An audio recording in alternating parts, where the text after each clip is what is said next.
Hola los amigos. Following up from our last video where we were talking about starting the journey of having baby Brown occur. Today I can't take myself serious. Today we had the consultation, or Cheyenne did the consultation with Spring Creek facility at 11 a.m. and I had to work, but she was able to do a Zoom call with them and get all the good tea that we need to know about. So Cheyenne.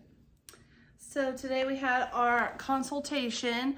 Went over my background for medical stuff, and then asked me some questions about like my cycles, if I'm on any medicines, things like that. And we scheduled our first round of fertility blood work and our saline sonogram.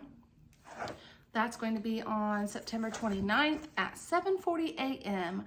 We have to do that at 7:25, and it's an hour and a half away. So that'll be an early morning for us. We do that. Then we wait 3 weeks for the results. So they'll test my genetics. There's 502 genetic things that they test for. I'm gonna get my little notes here. And they test my FSH, AMH, blood type, my CMV status, which is a virus that people were exposed to as kids, like if you got sick, to see if I've ever had that or not. Like I said, 502 genetic conditions, and some other things we went over. I had some questions about everything else, but after we get those results in 3 weeks from the 29th, which would be our next Zoom call, what did I say, October 18th? Yeah, October 18th. Yeah, so we'll do a Zoom call to go over all of that together, and then that's when we talk about our treatment plan. So I'm guessing, depending on my genetic testing and like my ultrasound results, then we'll see if I'm going to be medicated or non-medicated. I'm probably going to be medicated. And then they will go from there on the medicines. So I'll start the medicine, and then they will schedule a follicle ultrasound. So I'll have to go back in after so many days of doing the medicine to check my follicle growth. And then they will schedule the insemination from there. Also, after we get the genetic testing back, we can finally pick a sperm donor. So we have to make sure what my genetic testing is, and like make sure that nothing clashes with the sperm donor, and then also my blood type, their blood type, and CMV status. Says I don't want it to get, if I'm CMV negative, then I don't want to get a sperm donor that's CMV positive. So we'd have to have a negative CMV person as well. Would note though that to go with somebody that is CMV negative drastically cuts our options on semen samples or sperm donors too, is what I read also. Yeah, but it really just depends on me. If I'm negative, I can't get one that's positive. Yeah. You don't want to do that. Also, it's going to cut them too. Like if I'm carrier for things that other people are carriers for, then that's going to cut a lot of them down too. Like who was that? What was that one guy we looked into, or donor that had a carrier or something? I don't remember. Where's my iPad? Oh, my iPad's upstairs. But he was a carrier or something. I think it was, I want to call it Darfur. I don't know what it was, but he was a carrier. It was something to do with your kidneys, nephrotic something. Oh. But just because you're a carrier doesn't mean that you actually have that gene. You could just has the possibility of the baby having that if I was a carrier too. So if I'm a carrier of, like, let's say cystic fibrosis or Down syndrome or something like that, then obviously I wouldn't want to pick a donor with those same carrier like genes that they obviously, carry. yeah. But if I picked a donor and they were carriers for something and I wasn't carriers for those same things, then that would be okay, because you wouldn't have a high chance of having that happen. We'll obviously talk about when to order the sperm and when to ship it and everything. And they also have a person that works with you on like who you've picked as a sperm donor, which company, so then they can coordinate that. So that takes a lot of stress off of you. So if you just already have the sperm bought and everything, then they contact the sperm bank. So like to coordinate that for when your insemination is. Still don't really know about how much labs are. What I found out today was they will do my labs and bill them through my insurance, and then whatever is not covered, LabCorp, which is the lab they typically use, will just bill us, so we'll have to pay for that. And then their financial person is supposed to be emailing me with my EPR, which is estimated patient responsibility. So what they do is basically they'll call our insurance, say this is what we're going to be doing. Do you cover any of this? And if they don't, they have an estimated responsibility for us, and we have to pay that on the 29th, which I'm guessing we do not have coverage because United Healthcare loves to deny things. So it's one of the worst health insurance companies to have. Yeah. And Go team. that's $500 estimated. But we already have, stuff saved up, so we shouldn't have to worry about anything. So I also asked her some questions for you. One of the questions Alicia had was, what are the chances of multiples in IUI? I'm so nervous on that. Basically, the medicine that they give you to create follicles and to trigger you to ovulate can sometimes create more than one mature follicle during an ovulation cycle. That's why they do the follicle scans before the insemination to make sure that they're growing healthily and that we can pinpoint the date on when we should inseminate. And she said sometimes that happens. If there's 3 or 4, then we would have to have a conversation and if that is a chance we're willing to take, since there are so many, that you would have a better chance of actually having one twins? take. No, having one take. Or if it does happen and more than one does, then that would be a chance we're willing to take. A chance we're willing to take? Yeah, if not, then we have to wait a whole nother cycle and take more meds and do another insemination and schedule everything all over again. What? Yeah.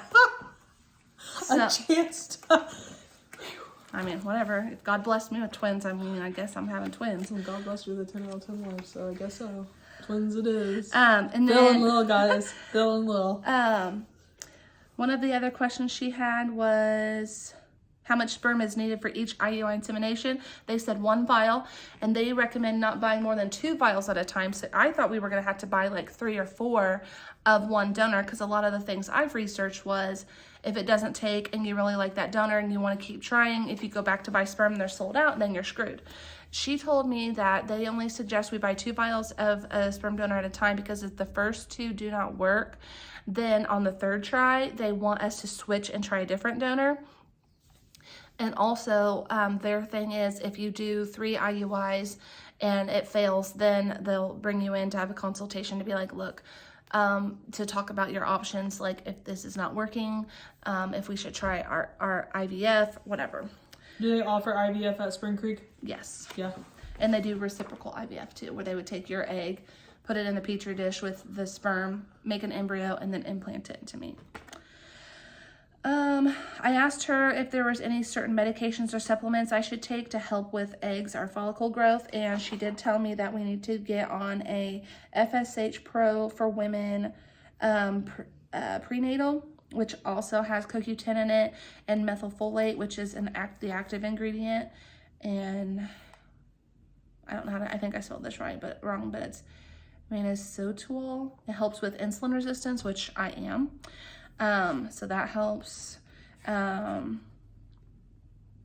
Getting some exercise, limiting my sweets, and doing like a low sugar diet, whole grains, oatmeal, stuff like that. So I'm going to be switching that. I think one of the things too, like the exercises, once Cheyenne got set in her clientele and stuff, we was going to start going back to the gym, because Cheyenne was quite the powerlifting and stuff, and it's one of the things we enjoy thoroughly as a couple to do. So I think that would be something we should get back into with us. I thought about like starting off slow, like taking nightly walks with the dogs. For 1, they need exercise too to burn energy, and 3, we wouldn't have to pay for a gym membership either. Just like lifting heavy things with you. Well, we can get some stuff and do things in the living room. We have a huge living room. So anyway, trying to think. So yeah, the next steps for us is the blood work and the saline sonogram. What is the saline sonogram? Like, what do they do, I guess? She says they go in and they look at my ovaries, my fallopian tubes, my uterine walls, make sure everything's healthy, there's no follicles or growths, any blockages in my fallopian tubes. And so I have to take 800 milligrams of ibuprofen before and drink lots and lots of water. I have to have a full bladder. So they actually put the catheter like they would be doing for the IUI in there, and it's filled with saline. And I take a pregnancy test too before, because they are filling my uterus with saline. And then like basically power wash your uterus and your fallopian tubes and make sure everything's cleaned and flushed out and there's no blockages. So I'm just gonna ask, is it with them having you take 800 milligrams, is supposed to be hurtful? She said you could have spotting and cramping afterwards. Yes. Gotcha. So. All right, cool. Is there anything else we need to? There are not really any risk with IUI. She said it's pretty simple, basic procedure. We do have to have just regular IUI washed samples. Like when we go on the website, there's IUI-R, ICIR, IUI, just regular IUI. I was trying to think. Some of this other stuff, like when to order and how much and sperm storage and all that, we'll go over when we do our 3-week follow-up. So far, the track to making baby Alicia Jr. is going good. So we're saying, right? No. That's not going to be the name, but anyway. Okay. But yeah, so stay tuned for our next follow-up. That will probably be right after we do the sonogram and the blood work. I have to work that day, so I'll have to go early in the morning and then come back home, and then she'll go to work and I'll go to work. Late afternoon. Yeah, or we could do it in the car on the way home. Yeah, maybe. I don't know. Yeah. How soon will we know blood work? Is it something right away or? No, 3 weeks. Oh, okay. So you answered that in the video. Yeah, okay. Because they have to do the genetic testing, and I think it'd be really interesting to see that. the genetic testing and see like if Cheyenne is carriers for stuff. And not saying it's a bad thing or a great thing, but it's just I think it'd be interesting to see, in my opinion, honestly. Yeah, because I feel like normal couples that like get married, like a man and a woman, they don't think of those things. Yeah, no, and then they have kids that are born and they have these problems. But maybe if like back in the day though, you used to have to get, or it was suggested you get your blood type checked before you got married, so that made sure that both your guys' blood types blend together too. But people don't really do that anymore. No, they just kind of raw dog it and pop babies out. Honestly. I mean, so I think it's neat too that we are able to physically just shop for what we want too, or we are able to, I guess, essentially like make with whatever Cheyenne's background is, and then whatever this sperm donor's background will be, like we could create a really, I don't want to say a cool baby, but we have the chances of creating a really great human being, I think, honestly. Because other than like my blood type, their blood type, CMV status, and genetics, I'm hoping I'm praying I don't trigger for a lot of genetic things, so that makes our options a little bit easier. And I low-key kind of wish I'm CMV positive, because a lot of people are. That way we don't have to worry about that either. What is it positive? I said I hope that I am, because a lot of donors that I've seen are. What type of blood you said? Oh, CMV positive. I'm sorry. I don't really know. I mean, I wasn't sick a whole lot as a kid, but I definitely had viruses and things like that, so I don't really know. I need to look into what that was anyway. Yeah, so that we have an easier options for sperm donors. Yeah. In the race category that we want, and the ethnicity. All of that. The height we want, the hair color we want, the eye color we want. Our ultimate goal is to have a little redhead, curly-headed little child. With freckles and green eyes. That's what my goal is. I mean, I really want... If I had to think, I would want like a taller one, just because I feel like if I have a boy, I don't want him to have to be short. I mean, I'm only 5'5", but I guess I have genes in my family that are taller. I mean, my dad was like 6'2", my brother's 6'7", my grandpa was like 6'1", 6'2". My grandpa on my dad's side's pretty tall. I just got the short end of the stick, I guess. You're a woman too. Yeah, well, my mom's 5'7", 5'8". She was. My aunt's 5'11". Yeah, so my grandma's 5'7", 5'8". Child is there, I think. Yeah. So, yeah. And then like the auburn or the red hair is really, I just love that, and I like curly hair. If it doesn't, we could do like brown hair, we could do blonde hair, black hair, whatever. But obviously. I mean, if it had black hair and blue eyes and it's curly, that'd be a real cute baby. It's giving me Clark Kent vibes. Anyways, no, I really honestly don't care as long as it's healthy. That's all I freaking care about. Whatever God blesses us with, I am happy with it as long as it's healthy. And it's just one. Or two. 2 puppies. Then we only have to do it once. 2 kids. 2 puppies, 2 kids. No. I don't know if you guys remember that. What was it like? We played that The cup. game. We threw the cup in, and Cheyenne's like, 2 puppies, 2 puppies. We end up with 2 kids. Oh my lord. Well, we've already raised twins once, so what's, you know, and then we don't have to do it one time. We would never have to do it again. I thought we were 1 and done already. I didn't know who was doing it. No, you know, I don't think I'd want to raise a kid by itself.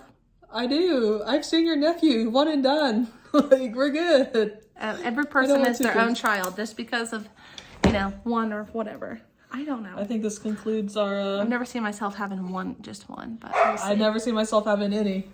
And here we are. But then you met me 10 years ago and it changed your mind. Yeah. Yep. Yep. Okay, well, yes, until then, stay tuned, y'all. Thanks for Peace out, tuning Cub in. Bye, guys.